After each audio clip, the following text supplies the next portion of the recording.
Tonight, I have the pleasure of introducing Norm Van Eden Petersman. He is Strongtown's Director of Movement Building.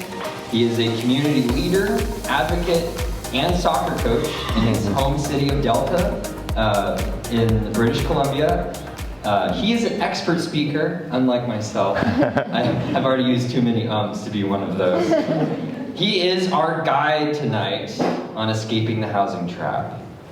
Please join me in welcoming Norm Van Eden Petersman. Thank you, Hans.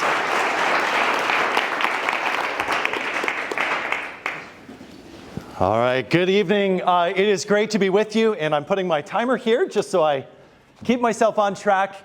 It's a great privilege to be up in San Luis Obispo for the first time and to be able to spend time in a city where I was warned ahead of time that you like to make many clever puns on the idea of being slow and yet really being up for it and being interested in continuing to improve your community. And so with that, I'm so grateful for this opportunity to present on a vexing problem that we all face. A few people said, oh, must be significant to have almost a full house tonight. And I said, yes, because the problem is that large. We need this many people to involve themselves in addressing this gripping, wicked problem that we have in our communities, that we've been caught in a housing trap. And so I've created a resource page for you, and it'll be posted later as well towards the end of the talk, if you're interested in learning more, as well as continuing to understand a little bit more about Strongtowns. The Strongtowns organization is a 501c3, and we're headquartered in the wonderful place of Brainerd, Minnesota. But we have advocates and adherents all over the world now of people that are taking note of the fact that we have done something to our cities and our towns and even our villages and small communities that is making them weak and fragile, and we seek to change that. And so as we talk about housing, it is clearly interwoven with a bigger challenge that we face in our cities, which is a looming insolvency, a growing debt, a growing lack of opportunities that we are creating through the systems that we have perpetuated across North America.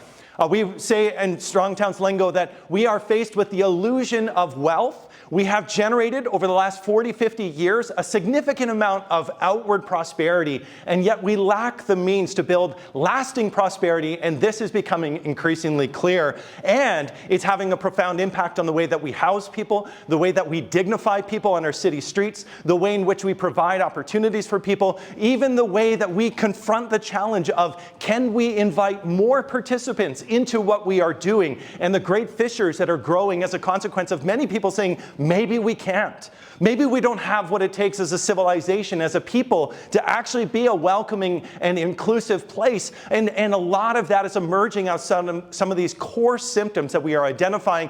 And the good news is that we can change this. The bad news, or the bleak news, is that this talk, I often say, is about making things just a little less worse. It is not necessarily going to be that you walk out and you're like, wow, we've got ourselves the perfect silver bullet. Instead, we are trying to identify how do we provide housing in places where that housing has become scarce, expensive, and hotly contested. And from every conversation that I've had already this day in San Luis Obispo, this is clearly an indication of the challenge that you're facing. It's what the local conversation group has stepped up to try to address this challenge, Better SLO. So many additional parties are working at this vexing problem that we face. If you're interested, the name of the presentation comes from a book that was written by two of my colleagues at Strongtowns, Daniel Herricus and Chuck Marone. And I want to draw attention to the fact that the publisher said, hey, you say Strongtowns response. Can we amp that up a bit, sell a few more copies? Let's call it the Strongtowns solution to the housing crisis. And if you spend any time with Strongtowns, you realize we are allergic to the idea that there's a single solution or even a simple set of just unlock a few things and then everything will be fine. There is no silver bullet. There is instead this calculated requirement for us to really dive into the deep, deep underlying contributing factors to what has gotten us into this place and take this on. A key element of this that I want to perhaps not introduce tonight, but certainly give you more color to this concept, is the idea that we need to allow the next increment of development to be allowed in every neighborhood across America by right. This means, and I'll outline a little bit more of what that means, but this is a concept that is at odds with the standards of the suburban experiment. A nationwide, continent-wide experiment in building communities in a way that is very different than what our ancestors did over thousands of years. We're not just hearkening back like, oh, we want the good old days. No, we are saying, what is it that is necessary to build lasting prosperity in communities that use scarce resources well, that manage to integrate additional populations in without becoming stretched or stressed, and find new ways to build and contribute to an enduring prosperity in the fullest sense of the person. The fullest sense of the person means that you feel prosperous in being in luxurious public spaces that are designed as wonderful spaces where you feel dignified, welcomed, and able to be integrated into your community. A prosperity of relationship with people of high status, of low status, all across the board. All of these different things are key to this challenge, and we have instead really messed this up through the standards that we've established across our communities. And so our core message, and one that I hope resonates with you, is that our current path, which was really, truly, in the modernist spirit, meant as a path to prosperity, has instead unwittingly trapped us in a system that is incapable of building lasting prosperity. And in response to this, we need to return to the pattern of local, but especially iterative actions. Testing, probing, trialing different things rather than committing ourselves to 40-year master plans or 60-year master plans. I was just in Santa Barbara chatting with the local conversation leader there who actually went to the home of the 80-year-old authors of a plan for the growth and then the capping of growth of Santa Barbara. And they identified that if the population exceeded 70,000 people, the city would collapse, it would become unlivable, and therefore a population cap of 68,000 was required, as well as a cap on the number of jobs. You can see a very prescriptive, a very ordered, a very modern idea that if we just get the inputs right, we will get the outputs that we need, and then we just leave everything alone. Heaven forbid that Newton's second law comes back to haunt us. No, we'll just ignore those standards of gravity, those standards of the forces that exist in our communities. And so what we say is we need to come back to this practice of identifying how can we, through thousands of small experiments in thousands of communities across North America and other parts of the world, really recapture what it is to sustain local prosperity. Housing is a prosperity problem as much as homelessness is a housing problem. It is about the capacity to make your way and improve your life as well as the lives of others without it coming at their expense. And this is what we see as a key part of our challenge. Because, let me know afterwards if you think that this is an uncontested principle in our communities. We hold forth and we coach city leaders to look at their code, to look at their standards, to actually say, do you allow each neighborhood to change? But do you also do things that allow them not to be subject to radical change? Instead, in so many of our cities, we reserve entire enclaves as being exclusive, frozen in amber, and then we turn around and we say, but we'll allow growth over here, and then we wonder why there's massive displacement, insane gentrification, all of the challenges that come with it. In addition to that, I will use a very vivid image and then also a less vivid image. We're dealing with pimples and volcanoes. What do I mean by that? If you continue to suppress the need of your skin to breathe, and if you continue to suppress the natural forces bubbling up in the ground, you will get volcanoes and you will get pimples. And that is often what we see in our cities when we get tall and sprawl. We get the continuation of a one pattern of housing, the standard, the norm, the only thing that's accepted. And then we have to make room for the exception, the one that squeezes through, the second big project that somebody threatens to sue unless they get through. They create the tension, they create the pressure, they create the financial conditions for a significant windfall, and then they get it, and it feels like a pimple does. Not something that we want in our lives. And so for those that are eating, my apologies. We'll move on to the question of how did we get here, and what do we mean by ourselves being in a trap? And to help illustrate this, I want to talk about the agriculture trap. Yuval Noah Harari is really good on this sort of narrative of what happened when our ancestors, who were hunter-gatherers, were able to sustain a population by spearing bison and taking on other types of finding blueberries wherever they happen to be, and doing the core things that were necessary to be hunters and gatherers. And in this context, there was a young man, and he discovered that if he cultivated a blueberry bush, that it would actually produce a little bit more fruit. And he said, I kind of like this. And somebody else discovered barley and was like, oh, I can make something good with this called beer, and it's going to make my life better. And out of this, you get the shift from being hunter-gatherers over time. More and more of our societies began to shift to becoming agriculturalists. And so the agricultural revolution resulted in the ability to grow more food without having to follow your food, which allowed for more permanent settlements. Aside from the West Coast where the salmon would come to us, in the rest of the world, much of the rest of the world, there was the obligation to go find your food, continue to follow it. And in this context, the agricultural revolution allowed for the establishment of cities, and you see this sudden shift in the amount of populations that were sustained. The development pattern began to shift rapidly as people began to concentrate in areas because food could be grown in abundance for them, and the result was an increased population. With this, it also required greater food sources. And so the continued refinement of irrigation and other practices like this gave rise to the ability to have an even larger population.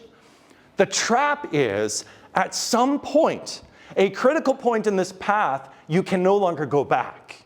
At some point down this path, you can no longer go back to being a hunter-gatherer society unless you cull a significant percentage of your population.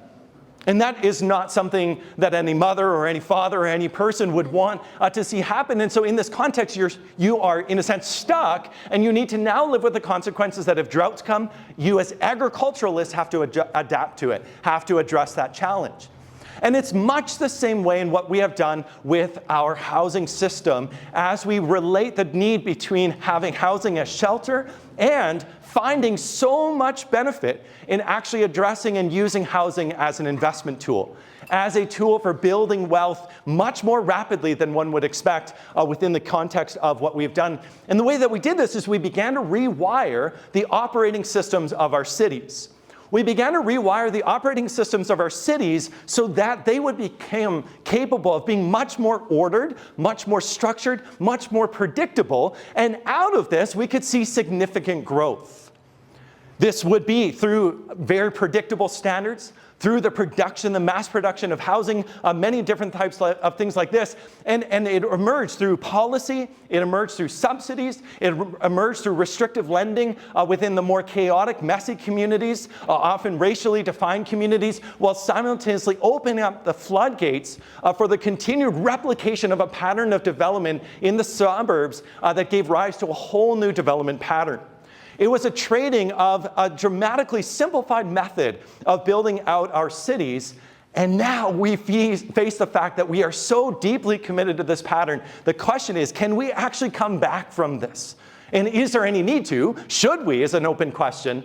But we have traded a vision and an understanding of our cities as being complex organisms that are best suited to a person who has the mindset of like a conservation biologist. That says if there is a 3-spotted toad in that pool there, that's a good indicator that something healthy is going on. But if you have some other invasive creature over here, we need to address that. We need to try to change some of the core features of our communities, our ecosystems. We need to tweak it. We need to refine it. We need to observe it and watch. And instead, what our methods began to produce was the ability to simply build complicated. Cities are no doubt complicated.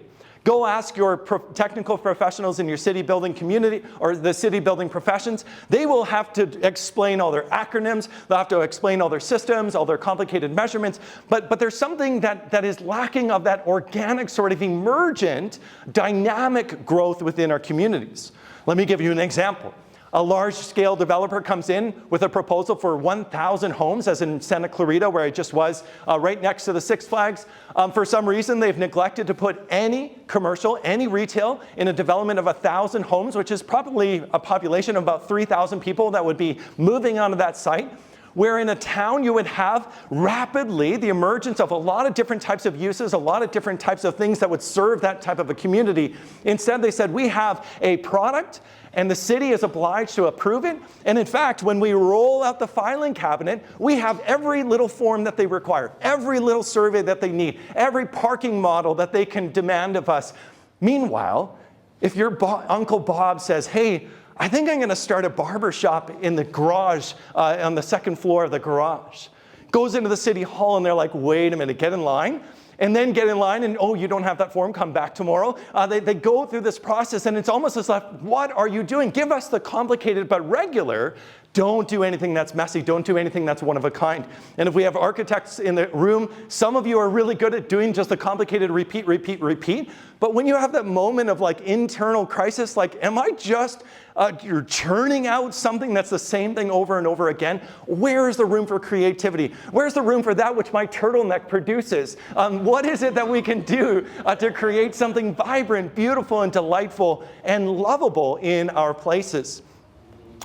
Notice back in, and again, this is at risk of being nostalgic, but like back in the day, before the end of the Second World War, our communities would emerge with a mix of sizes and uses, thousands of different hands participating in the process of building out our communities. You have complexity in this space. This is Grand Rapids, Michigan, but if I hadn't told you, you might have thought it was somewhere else. You notice that there's a premium on using the lots that are closer to the established core of the community. You use what land you have available to you, you put it and make it more productive. Think of farmers, when they have their land available to them, they are very conscious of the fact they want to increase the amount of productive capacity of each acre that they have in order to be able to succeed in a very difficult, challenging environment. When you have scarce resources, you want to use them really effectively. And this is what we see modeled in cities, not only in North America, but all around the world. And in fact, in many places, even still today, with really clear outcomes. And you see the incremental growth and adaptation.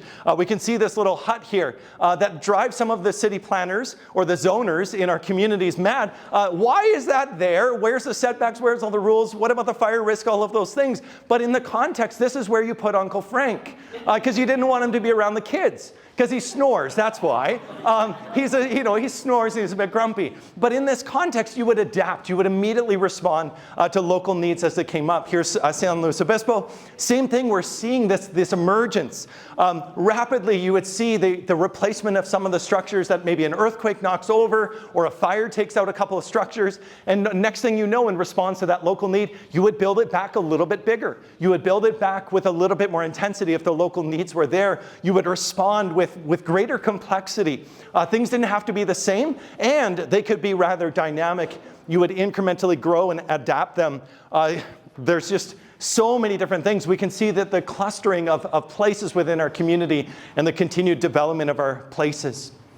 So what changed? How did we go from, in a sense, a version of being hunter-gatherers, figuring it out in a rather chaotic, messy way, of establishing wealth within communities and cultivating that wealth within it, to then replacing it with a much different system? A key culprit in this, though I'll add a little bit of color to this description, is the Great Depression. So after the Roaring 20s, you get into a situation where many people had been able to set aside enough funds with limited term mortgages to be able to buy their own homes. Every couple of years, they would have a balloon payment that they had to make. They would either make that or take out a fresh loan, and they would come back and basically continue to be able to be in their homes. But once you remove their income earning capacity, suddenly they could not make their payments. And as they would come to the bank would say, I need you to be able to make this payment, and if you can't, I'm taking your home. The trouble was, those homes suddenly became worth less and less and less and less, which meant that even if you had a mortgage for your home, you were now taking out or holding onto a mortgage that was worth more than the actual property that you had as more homes came onto the market. And what was quickly realized is that the banks are going to lose their shirt, people are going to be out of their homes, there's going to be a run on the markets, and we need to step in to intervene. This was happening with farms, this was happening with homes, and in this context, the federal government stepped up and they said, look, if we backstop mortgages, we extend the amount of time that you can borrow, and we assure the banks that if you make a loan, we will take that loan onto our books so that you can continue to make loans, but we will continue to backstop it. We will assure that housing prices don't drop. And as FDR said, we have taken the most important step to prevent this deflationary spiral of home values so that we can keep people in their homes and keep them with equity, with title in their properties. And this was a necessary, and I would submit, a good response. It was an emergency act that made a direct contribution to bringing the United States through a period of remarkable disruption. And in this context, then, you go into World War II, but there had already been recovery occurring. But now you go off to World War II. The economy rebounds. There's a great need for steel. All of the different factories are producing armaments and tanks and all of these types of things. But what the war planners in the US Department of Defense, as well as the Economics Department, understood is that if the war were to end suddenly, which they expected because they could see that Germany was weakening or the Axis forces were weakening, the Allies were picking up steam after D-Day, that there was an understanding if the war ends suddenly, there will be this massive demobilization and industrial dislocation, as no longer do we have to build tanks or bombs or all of those things. And in this context, it will be the greatest disruption in what will happen. We're just going back to where we were. We're going back to the situation where we have people without access to jobs, without access to income, requiring something of the state and yet not being able to contribute to it. There will be a run on capital, and in this context, we will get social revolution, we will get distress, and we will get collapse. And so there was a realization that what they had done to correct after or during the Great Depression, to backstop homes and use homes and the development of new communities as a way of securing places, that this could actually be an accelerant for a community and an accelerant for a government and an accelerant for a nation. If you make it easier for more people to borrow more money, to pay more for housing, you begin to do things like you extend your lending term, bringing more people in from the sidelines. You also, in this period right after the Second World War, we see this opening up of so much more land with the assurance that not just you're going to go out and be a sharecropper or you're going to go out and be a pioneer, you're going to go out into newly formed communities and enjoy the services that are subsidized for you. Again, not everyone, because we have all sorts of exclusionary practices, racially based practices that prevented certain folks from being able to do this, but many others were able to go out. And critically, in order for this to succeed, you had to deter the alternatives. During the wars, as well as during the Great Depression, much of the maintenance, the regular sort of keeping up of the grand buildings in our cities began to flag. And yet, rather than pouring resources into that work, making our cities habitable and continuing to cultivate the capital within them to actually boost their value, instead we said, let's have that money go out. Let's have that money go away. And so as a result, the cities became less livable because the core standards were not being maintained, while at the same time, the deterrence of that alternative to the suburb was basically allowing the suburbs to begin to spread rapidly. And another key contributor was the highway spending that was now unlinked from local budgets, which meant that a highway project did not need to be justified as to how much value it would bring to a local community. Instead, it was much more amorphous, much broader, and as a result, all of this opened up land, created entirely new communities, and it was a remarkable and exceptional growth machine. It employed so many people. It put so many people into home ownership. It provided pathways for so many people to participate in this process.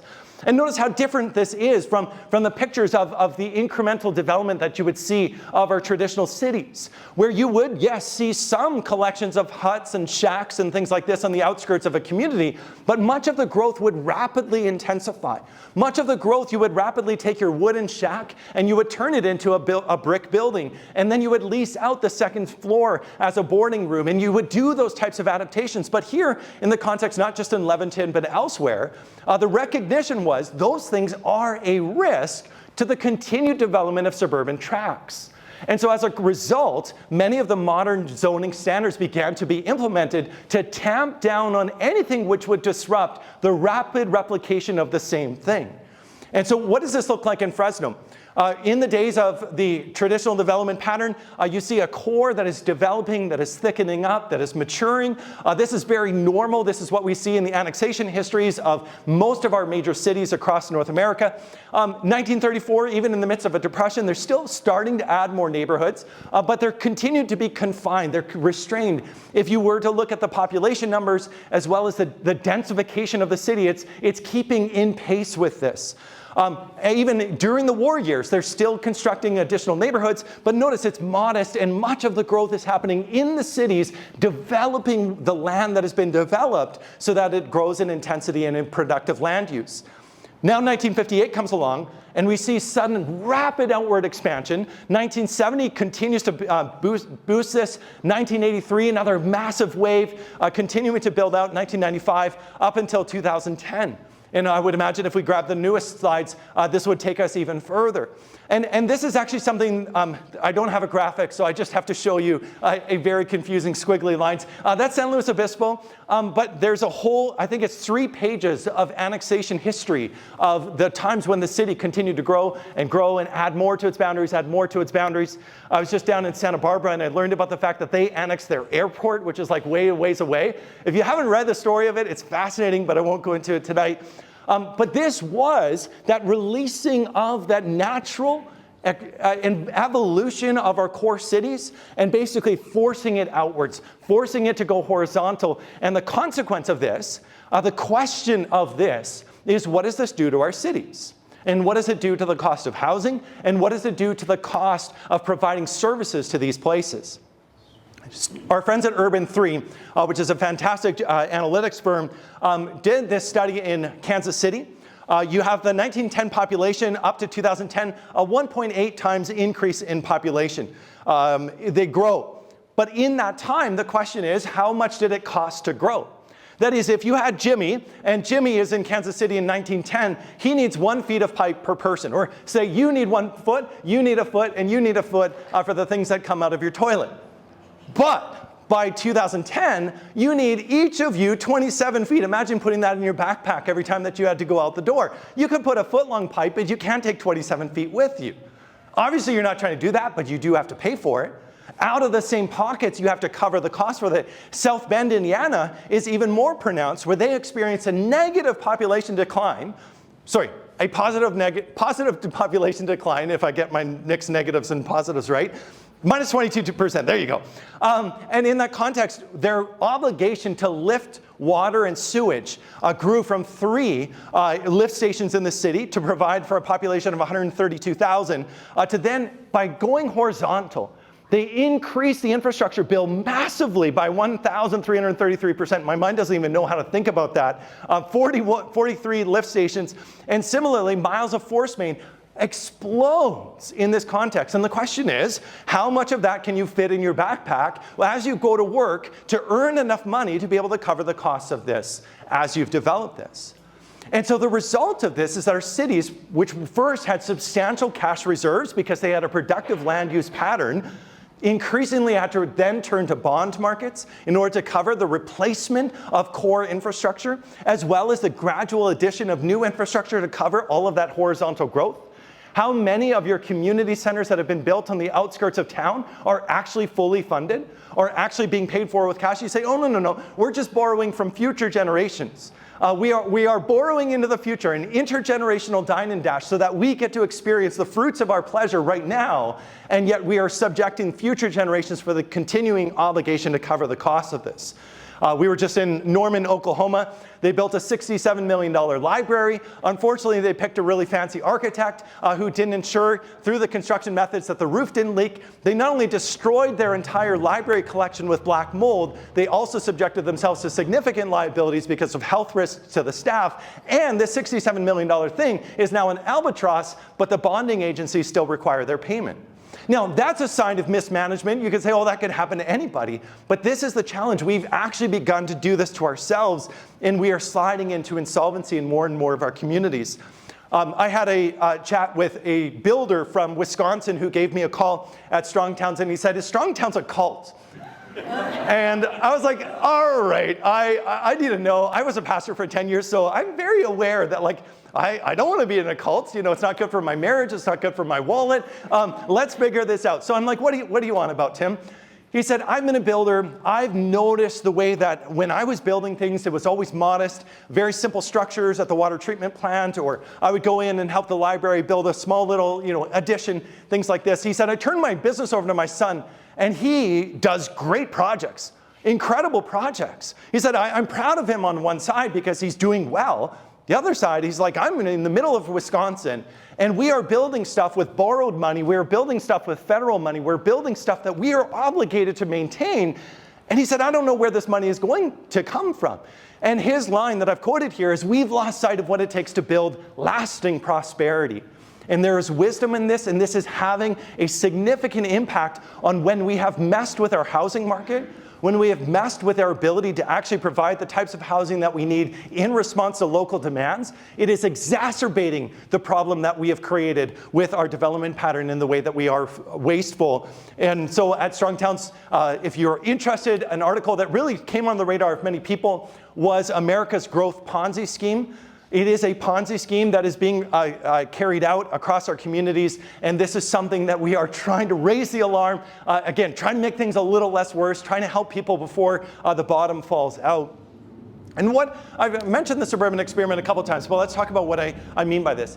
It is a radical departure from the traditional development pattern. It is, in one way you could say, it's a big, big bet that we can do something that our ancestors never did, and we can get away with it and prosper. And for a time, it seemed like it was coming up good, that the dice had been rolled and it was going to be fantastic. There was, I remember the kitchen table debate between Khrushchev and Nixon. And Nixon is able to say, we've got dishwashers in every home. We have a wonderful prosperity for the middle class. We have a large middle class, which now today we would love to have as we see the growing inequities in our communities. And in this context, one of the things that was fueling this was the locking of neighborhoods in a state of perpetual adolescence.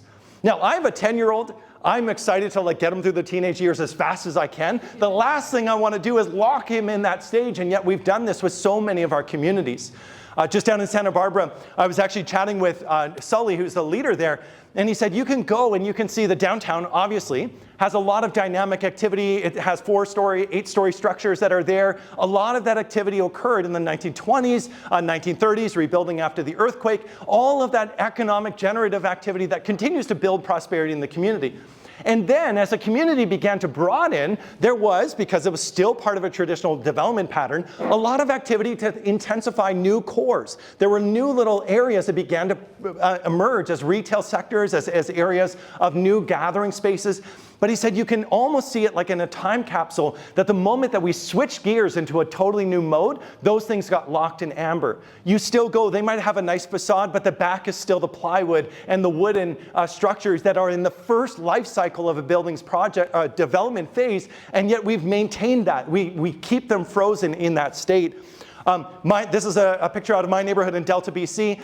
Aside from the trees being a little bit taller and one house being squeezed into the middle, otherwise virtually everything is the same as it was from the 1970s. Entire neighborhoods being built all at once into a finished state. In contrast, the traditional development pattern consists of assemblies of increasingly independent neighborhoods. This is really critical to the way in which we build our communities and what it takes for us to bring that back, to really benefit from proximity, to really realize the true unlocking of value of co-location in our places, responding to local pressure by capitalizing on proximity through incremental responses, ongoing adaptation to local pressure that allows us to really respond in real time rather than suppressing it for a long time until you get a volcano or a pimple. Instead, what we need is active adaptation to what is taking place in our communities. Because we need to really view our systems as those that are capable of correction along the way, that can move up and down through an equilibrium with quite a bit of frequency. And yet, the suburban experiment is marked by 3 hallmarks that I would identify: resistance to change, exclusion by class or status, and mandatory car ownership, or the assumption of auto-dependency. And in this context, we've woven it into our design standards, into our building codes. My city has an official community plan where I love the first 8 pages. I'm like, oh yes, and I can hear the heavens open. We're going to be a wonderful city, walkable, like, inviting, and then the rest of the code takes it all away. It's sort of like, Voldemort shows up and all the light disappears and you're like, what just happened? And it's still baked into our code. And you're like, we are doing things actively to continue to propagate the idea that we should resist all change, exclude by class, and have mandatory or the assumption of auto-dependency in our places. And the consequence of this is strangling exclusion in many of our desirable cities, as well as rolling blight in most other places. Because our neighborhoods are changing. This is a line that I use with older folks as well as younger folks in our community all the time. I'll say that you can't just have a no change option. Although many people campaign on that, or many people insist on that, or post vociferously on Facebook, I don't want any more change, no more of this. It doesn't work that way. So, will your community become more expensive and exclusive? Or will it actually become more inclusive and diverse? Will you allow the change that actually does occur to be of more value and bring more benefit to the whole community? Like I said, we've traded a robust, incremental approach for a complicated and fragile pattern of suburban-style development. We can characterize it as cookie-cutter development, which sometimes is an aesthetic judgment. Joni Mitchell, little boxes on the hillside made of ticky-tack. That is actually not the argument that we want to be putting forward. We don't find that aesthetic argument to be persuasive. But the question is, what have we done to the system? What have we done to the core capacity of our communities to adapt and change as we need to? And again, the political demands of this type of development is still low taxes per acre and the provision of equal service, even if you live at some significant distance from where those services are being provided. We have I won't even go, but now, just briefly to illustrate this, and I could do the exact same numbers with residences, but then one of you would notice that I picked your house and I'd get run out of here. So I'm going to do this with retail tonight. And we're going to talk about the value per acre of various sites within our communities. And because the San Luis Obispo County Assessor has a horribly complicated website, or at least it was above my pay grade, I couldn't do the numbers in San Luis Obispo. I spent about an hour today trying to get these numbers. So bear with me, these are from Santa Barbara, which I'm told in some circles is like an insult to bring anything up to here, but you guys are cool. So let's talk. On State Street, this is a 0.1 acre site. And it has, the property, the 2-story structure there is worth $2.5 million. In a sense, not bad for California. But in that context, if you ask how much value is stored on a per acre basis, I have a farming background, so I want to think, like, if I have one big field and a small field, and I get 10 bales from the big field, and I get 8 bales from the small field, I might go home to my wife and see, like, hey, the big field outdid the small field. But then if she says, yeah, but the big field is like 8 times larger than the small field, so really you should do more of what you did to make the small field productive, you would realize, oh, that's what we mean by a productive land use pattern. And notice, so 25 million, let's have that as sort of our standard. And even though sales tax matters, property tax actually does a pretty decent job of being a proxy for the amount of productive capacity that you see in sales tax. We can show you the numbers that they work out. And this is a tax bill being delivered to the city of $287,000 per acre on an annual basis. How do we get nice things in our community? We take from the pool of private wealth that we have in our community, and we take a fraction of that to be able to provide for the common wealth, for the common good. And I would say it depends on your political stripes how much of a fraction you want that to be, but there has to be private prosperity in order for there to be public prosperity as well. Now, in this context, another structure just around the corner, a 0.12 acre site, you can see, even as we have a slightly more expensive site because it's on a slightly larger lot, $22.6 million per acre, but still there's a healthy, generous sort of prosperity that's captured here. This is a structure in part because it's on a very small lot size. It actually, and because of its location, is $43.5 million per acre. But now let's change the development pattern. Let's change the development pattern to the very thing that the suburban experiment said, let's make this easy to borrow for. Let's make this easy for out-of-state real estate investors to basically say, oh, we want a mall there, we want a mall there, we want all of these things. How's it doing on a value per acre basis? $4.4 million per acre. That is a 10x decrease in the amount of productive capacity being generated on these 8.79 acres. I was up in Kirkland, Washington, the home of Costco, and their Costco pays 1/14 the amount of property tax per acre that their little downtown organic grocer does. And I said, it's no wonder that people want their supersized Costco muffins, and because they're like, oh, the prices are so great, but it's because you've subsidized it. And in my city, McDonald's, our little McDonald's pays 1/7 the amount of property tax per acre that our local coffee shop does. And I'm like, how much do I love the culinary delight of the McGriddle that I'm willing to subsidize it to such an extent? And so you see what I'm saying here. This is a challenge that when we change the development pattern, like Tim from Wisconsin said, we lose sight of what it takes to build lasting prosperity. This is the IHOP in Santa Barbara, again, on State Street on that same stretch, down to $3.6 million per acre because it's an inefficient land use pattern. The consequence of this is that we insist at Strong Towns that streets for residences, as well as in our retail areas, must serve as platforms for building wealth. This is why we want to make them safe. This is why we want to make them livable. This is why we want street trees on every street, because this is what it takes for them to succeed in actually serving as platforms for building wealth. We can see this over decades or millennia of human habitat, and we've lost sight of this when we strip away the trees, we remove these types of things, and even when we start to dilute rather than concentrate the activity that's needed to build wealth. Just by including all of that off-street parking in that site, it begins to dilute and degrade what is capable of being produced on that site. You might say, well, it's a good thing for all that parking to be provided, but it's parking on private land, it's on private property that is not being put to productive use. The reason the McDonald's pays 1/7 the amount of property tax is because the vast majority of their land is devoted to a very low productive use, land use pattern, the storage and movement of cars. So what if we begin to alter that? We can even filter it onto city streets. We can do that type of thing. And as a result, we would continue to boost what we're doing. Here's your, I believe this is the Walmart or one of the big box stores that you have, sort of the complexes. And the question is, how much more productive is your downtown in San Luis Obispo? How much more productive is this pattern? And how do we come back to having this? I'm going to move on from Nassim Taleb. No one should really move on from him. He's got some brilliant things to say. But let's talk specifically about how this system, a very complicated but very structured approaches to providing housing in our markets, has really altered the fabric of our communities as well as our society. This is a chart of national house prices over the decades. And I ask the question, or say, complex systems have means of correction that bring us back to an equilibrium. This is adjusted by inflation for current day dollars. And in this context, one of the things that we have is that we've seen this run up in prices. And this is consistent with a switch from viewing housing as shelter, where all housing types are needed in rapid, fluid responses to local needs. I said that Uncle Frank is going to move into the shed between the house and the garage. You're going to do that in response to local need because you need to house someone.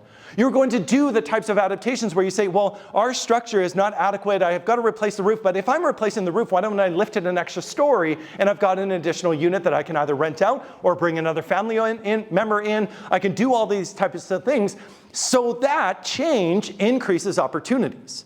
In contrast, housing as investment relies on predictable financial units that are predicated on persistent scarcity to maximize value. And change threatens the bottom line. There are dozens, I believe it's 140 projects in Vancouver right now that are stalled, that are not moving forward because our interest rate went up by 2 index points. Or not 2 index points, 2 percentages. Again, math is not my strong suit. But in this context, what is it that has happened? They say, well, we need our returns. And those returns are at 25% margins or 12, at least 12, if not all the way up to 25% margins. And so we have the carrying capacity that the moment we will not get premium prices, we hold our projects. This is very much because change threatens the bottom line. Even the introduction of more housing by other participants is hotly contested. How many times have you seen one housing developer actually sabotage the success opportunities of other types of development? How many times do you see the standards being upheld by the very same people that benefit most from them? And in this context, we know that this has had a significant, profound impact in what we're doing. And how are we doing? Well, we had a bubble in 2008. Then we had a crash. Then we had the recovery. Well, I would say it's like a recovery as it just takes off. And you can see the brief blip in 2022. Again, as a renter, I pray, not every day, but most days, Lord, please make the housing market crash so that I can get into a house. 75% would be great, and 80% would be wonderful. But I love people that would be devastated by this. I love people that basically would be culled in the hunter-gatherer to agriculture trap by this consequence. They would be decimated by such a shift.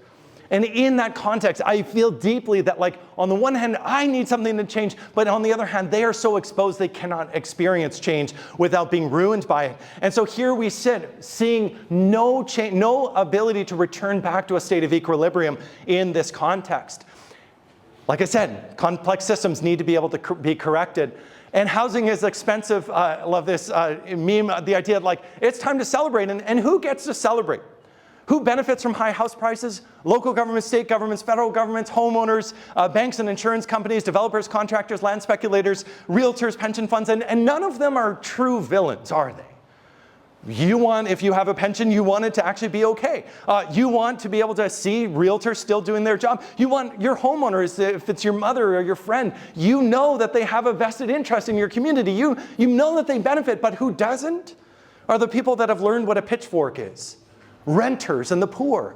And we are sowing the seeds of a deep social disruption. And the thing is, we've done this to ourselves.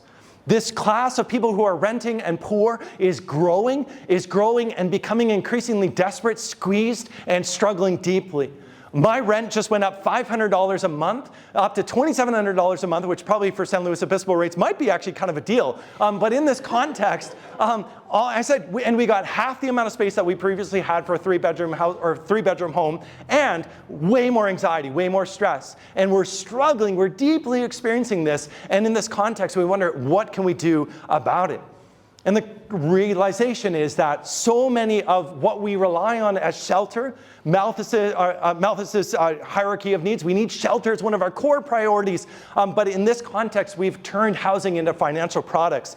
The main one being the single-family home, as well as the 5/1. These are financial products that can be replicated at scale. And what does this look like? What is the features of this trap that we're in?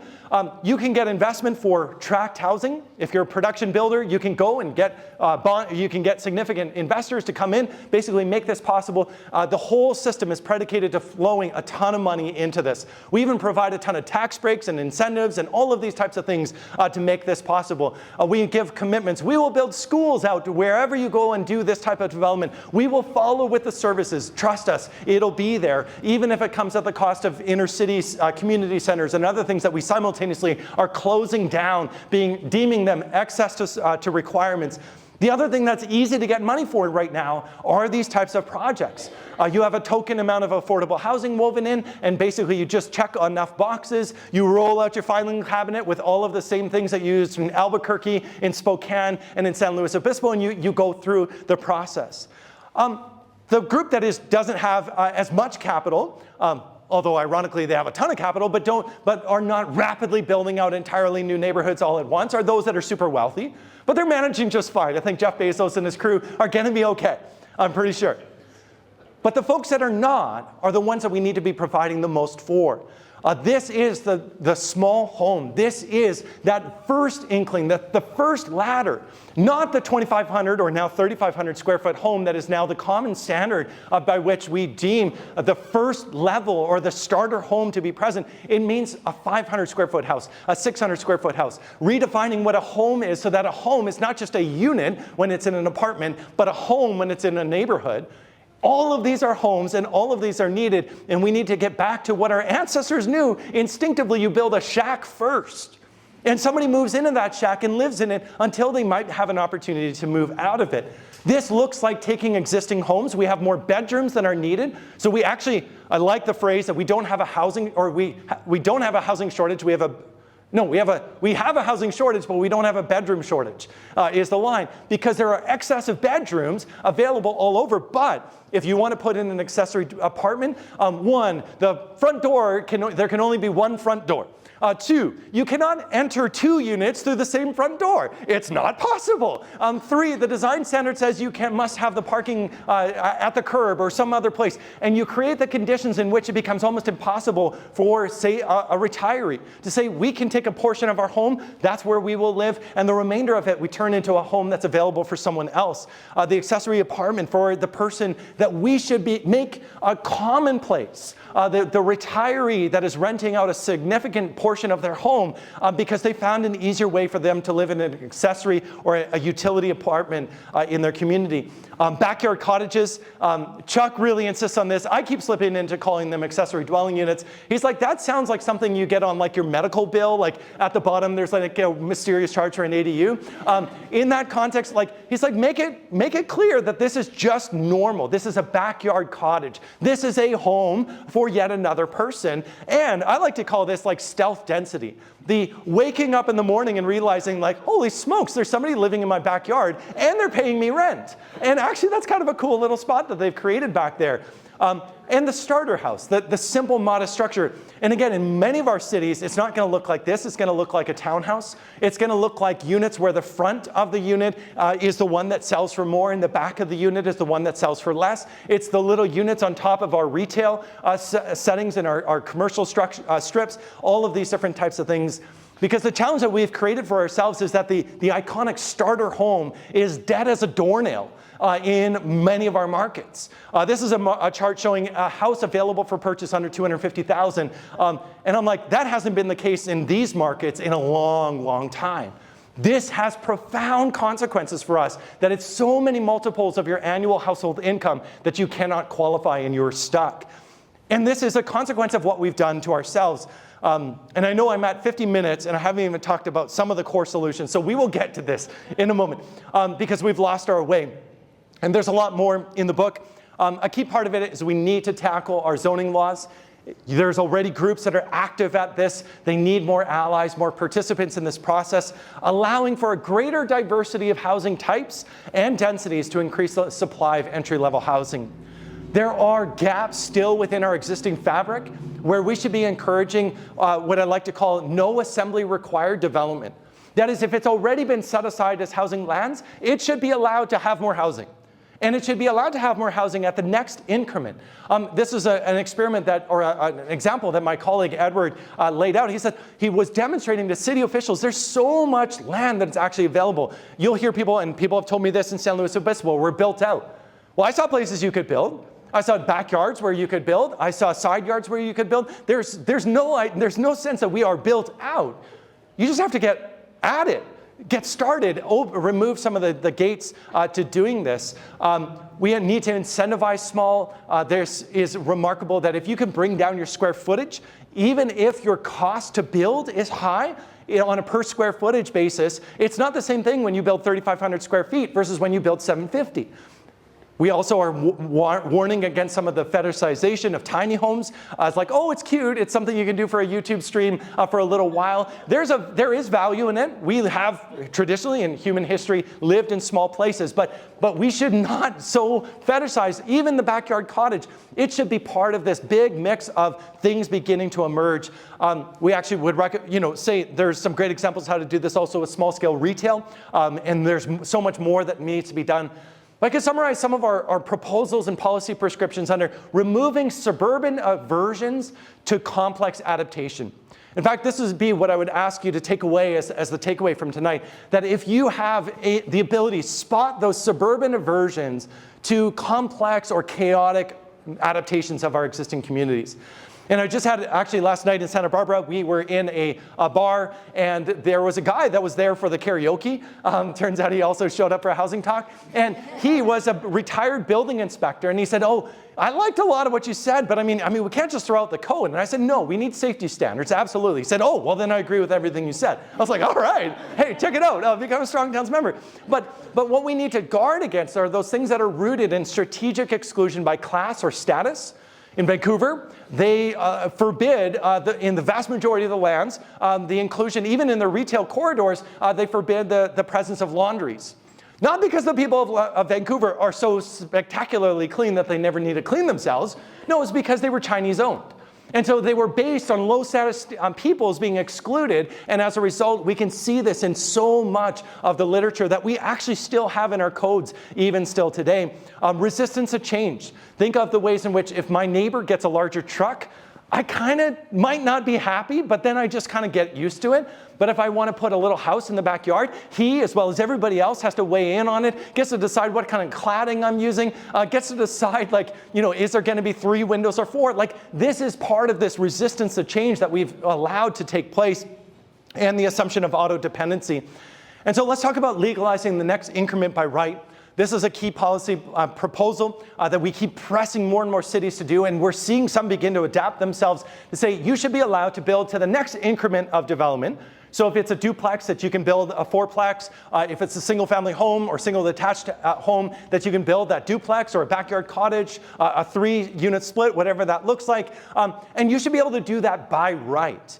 There's very simple, you walk in at 9 with a 9th grade education, and by noon you can walk out with your building permit. And I've had building officials actually laugh out loud at the concept of that, because they're like, that just doesn't work, that does not fly, but why not? We already devote this land to being used for housing. And then we always say, if you love your existing system so much, allow builders to say we want to skip increments, but then have them go through the whole rigmarole, the whole process. There will be large builders that are going to do that, but many of your small participants in your market are going to do the next thing that comes easiest, the next thing that is necessary within existing neighborhoods. We also want to talk about the idea of productive conservation. For those that are environmentally minded, I would say that productive conservation is the deliberate use of an intensified area or amount of population-serving resources, the land and infrastructure that's needed, in one area of a city's footprint in order to ensure the conservation of resources in other areas. This is directly opposing those that really fight against the introduction of any new housing, even though in their existing neighborhoods it's already been turned from a forest or a field into something that is less than a perfectly natural habitat. And so there will be a great poem for the 3-spotted toad, and yet the realization is that 3-spotted toad is living in their backyard on their asphalt. And you've got to see the challenge of this and embrace the fact that we need to be more productive in the land that we've already set aside for housing.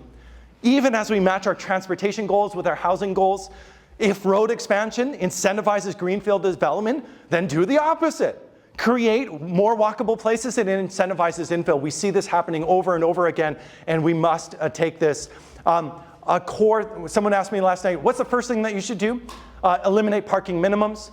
Remove them. I always say there is always going to be a market requirement for parking. So to everybody that's like, oh, you don't want any parking? I'm like, no, I want people to decide how much parking is needed. But the idea that we can, with precision in 18 different categories, identify how much parking is required on thousands of individual sites all across the city, that's madness. That is a complicated system being imposed on something that is actually complex and dynamic. And so as a result, we say there's always going to be a market requirement, which is actually strong towns would say don't even bother with parking maximums. It's an expense of political capital that is not worth the amount of thing, in part because your new number of whatever the maximum is also made up, is also not rooted in some real observation of what the community needs in that place. So I've offended a few of you, but that's okay. We need to normalize lending for ADUs, just make it as easy to get support to build a backyard cottage as it is to get a car loan. Car loans arguably have more of an externality on the rest of the community, and yet it's easy to get that. You walk in, you walk out, away you go. We need to remove minimum lot sizes. This is definitely one of those standards that is rooted in exclusion by class and status. Think of the state of Connecticut, where the zoning library demonstrated the ways in which it was used strategically. We will do 1/4-acre lots, 1/2-acre lots.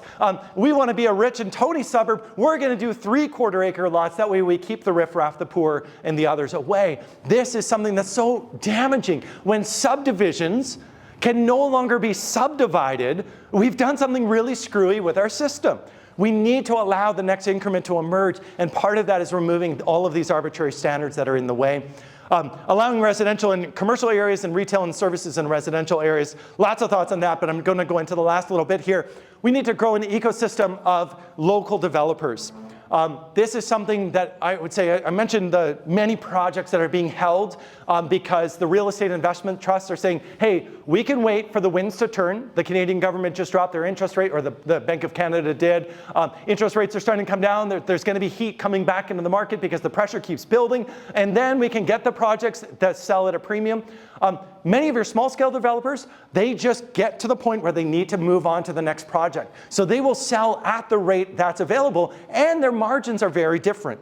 Their margins that we see people being instructed in through the work of the Incremental Development Alliance, who can come to your city and coach your small developers, raise up a cohort of people to do this work, to do the work of, I already heard a few people talk about infill. I would say infill is something you get at the dentist. What we actually mean by infill is neighborhood investment. Investing in our existing neighborhoods and doing it for the benefit of not just the individual, but many people in the place. Growing that ecosystem of local developers is core to this. Removing guesswork, this is pre-approved building plans. My friend the architect in the back might say, hey, you're putting me out of work. We always say, no, have the work happen up front and be able to identify all of the barriers to a project being able to go forward, but be able to give those pre-approved building plans to your builders within your community and say, if you build this, you can walk in at 9 with a 9th grade education, leave at noon, knowing that you have a project that's already been approved because it meets the standards that we have. And it can be wonderful. It can be really powerful in our communities. Lastly, we must utilize our funding tools to support the development of entry-level housing units.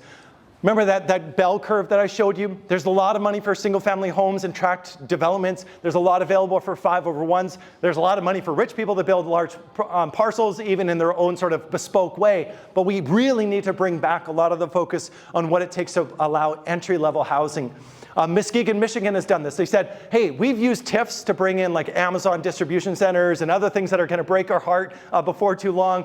We've subsidized Foxconn to come in and ruin Wisconsin, or all sorts of other versions of this. But what they said is we can actually use the amount of tax revenue that we expect a new homeowner to be contributing to the tax revenue to the coffers of the city. We will take that expected increase and use that as a buffer that the homeowner who is looking to purchase a new home or a revitalized home is able to basically take that money and put it towards the purchase, so that the builder still is able to receive what they need in order to break even, but the homeowner is basically receiving a version of a loan from the city based on what the city expects to return in terms of taxes over a 10-year period.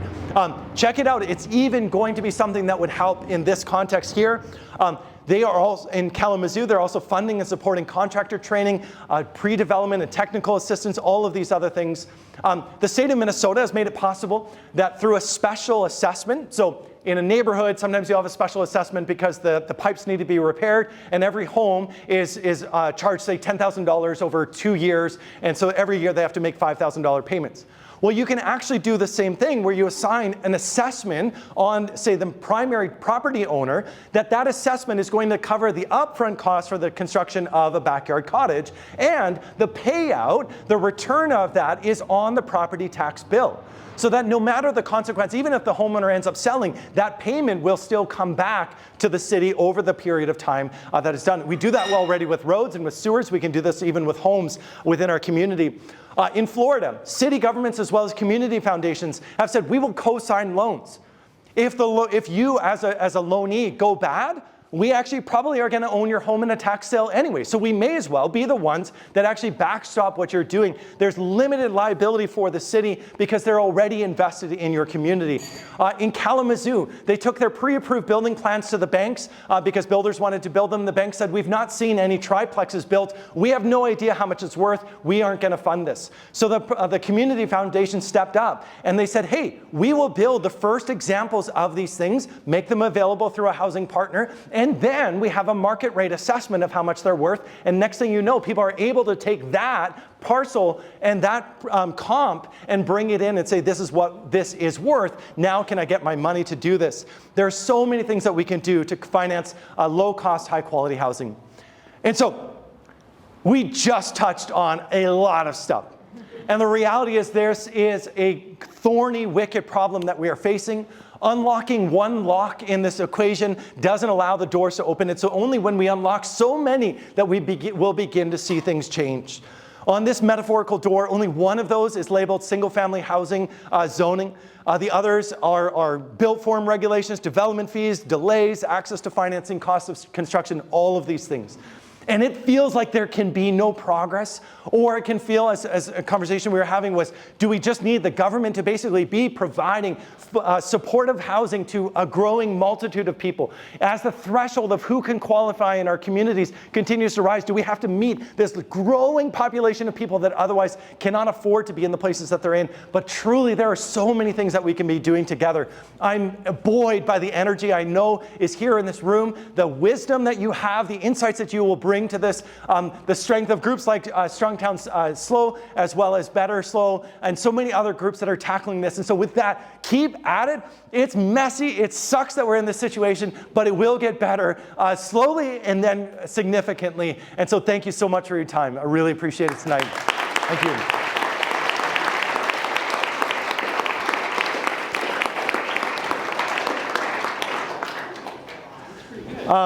You gave a preacher a mic, and then you said, all right, go for it. So, two questions, all right. And this is the resource page if anyone's interested. But yeah, let's do a couple questions, and then I think we will have some time afterwards, corner me afterwards as well. But any questions? Yes?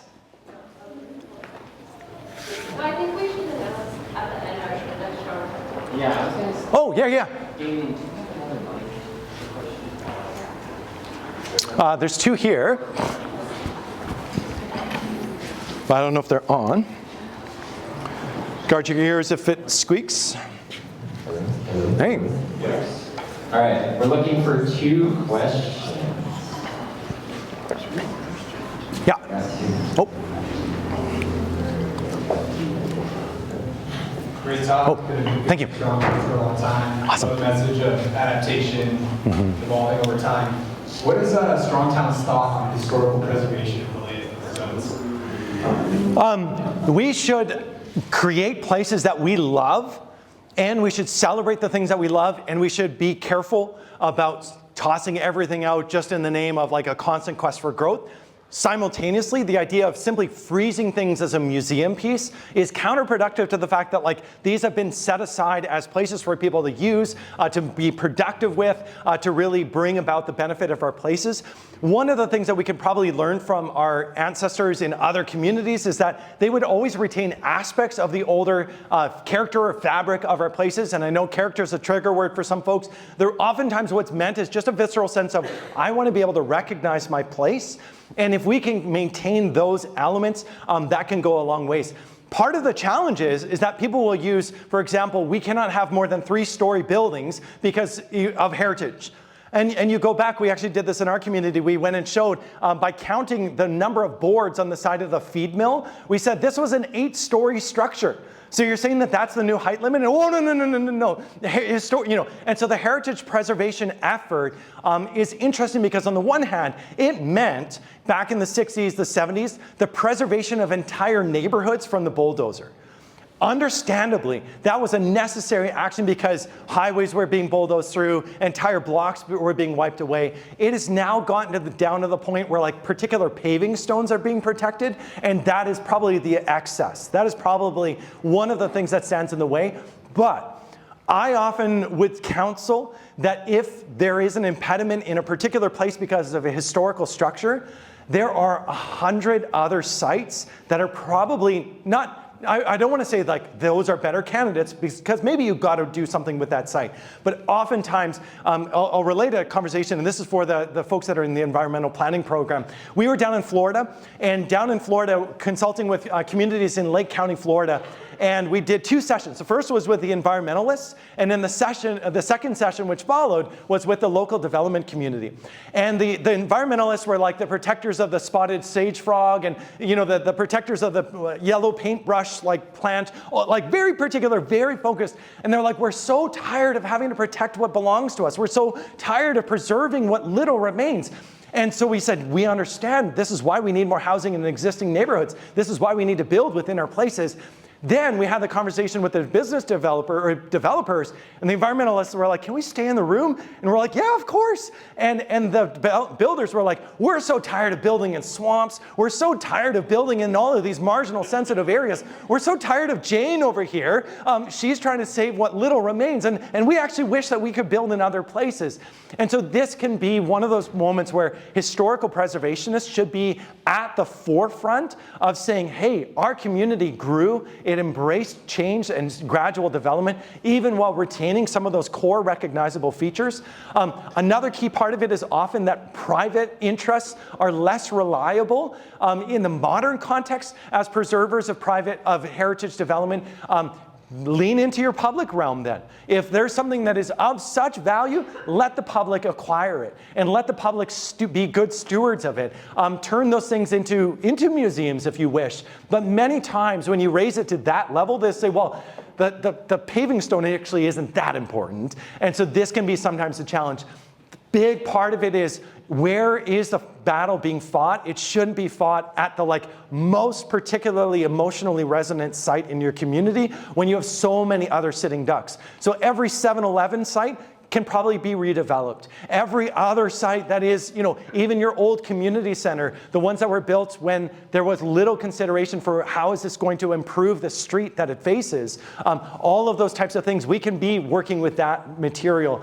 And this is one of the challenges when you have spot zoning or zoning that's so limited, it means that when you draw with your pencil, that border becomes so consequential.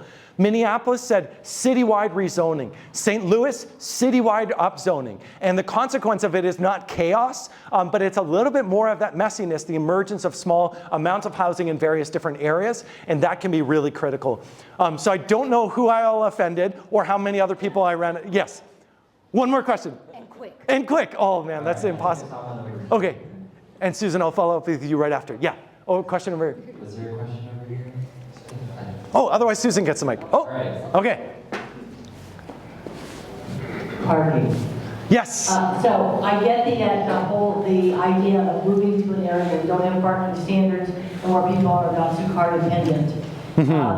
And yet in my community where that is the single biggest thing people complain about out of any new development, because their life doesn't work. If they come home from work and late at night and they can't park in their neighborhood, if they can't park when they bring the kids home from school, if they can't park to run into the store, the businesses don't thrive. So how do we move from where we are with a much more parking dependent design to a future that is more walkable, getting from here to there?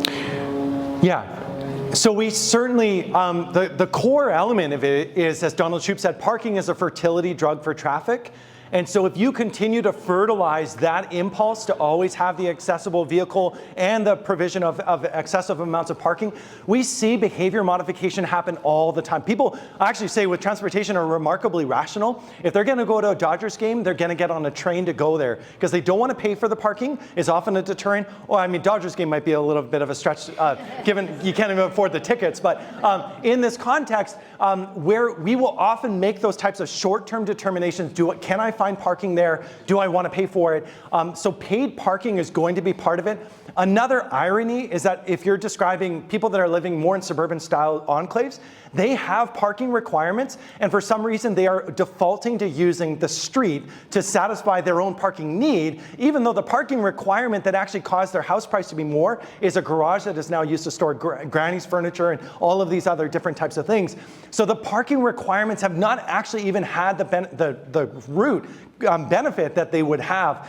One of the ironies and the way to test this and show this is our downtown areas where there's a lot of economic activity are the places that have been most likely to have the parking requirements removed, even though arguably those would be the sites that you would need it the most. You have the most vehicles entering into your downtown area, but they filter out. They filter out into those places. And then another key part of it is how many different types of retail opportunities, small scale, low impact commercial would actually be possible in our existing neighborhoods if we began to relax the parking requirements. There's, your little bakery, your little library. The library board says, hey, maybe we could do a little pop-up library. No, we don't have parking there. We can't do it. We can't authorize it. Every corner lot should be eligible to have any number of other types of uses. And this will not immediately change people's behaviors.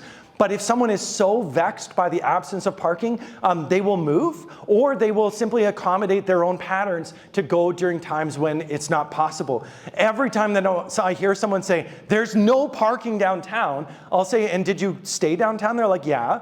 And I'm like, so what did you do? Well, I found parking. And so this is part of the challenge. So that's a glib answer, or a little bit of a short answer. We've got a lot of resources, definitely would recommend checking out. Thank you. Please join me in thanking you. Oh, thank you. My pleasure.